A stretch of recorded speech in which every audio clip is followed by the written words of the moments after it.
வளமிகுந்த மதுரை நகர் தன்னில் வசுதேவ தேவகிக்கு உலகே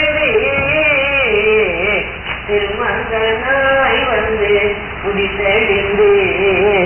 வளர எண்ணி நந்தகோபர் சோதை தன் மனையை நாடி தந்தையால் தட்சணம் வந்துதான் கூடி கோபியாம் சோதை முன் குழந்தையை போல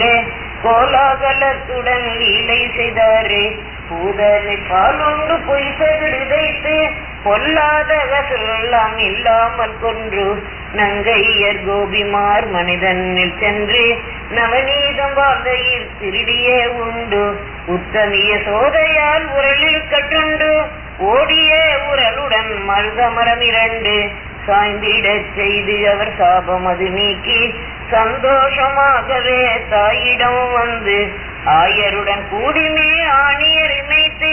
ஆசையாய் காளியின் முடியில் அளித்து கோவர்தன தன்னை குடையாக பிடித்து குழலூதி கோவியரை கூடிய கழித்து அக்ரூரு வந்தன் கழித்திட மகிழ்ந்து அண்ணனுடன் கூடிமே அன்புடன் உகந்து மதுரை மாநகர் வந்து மாமனை கொன்று மகளுடன் வசுதேவர் தேவகியை கண்டு அண்ணன் பலராமன் ஆனந்தமாகி அன்புடன் துவாரகை நகர்தன்னிலேகி பத்திரிகை தந்தையான் மறையோடனும் நான் பற்றமாய் ருக்மணி தேவியை கண்டு சந்தோஷமாகவே தூக்கி மடி வைத்து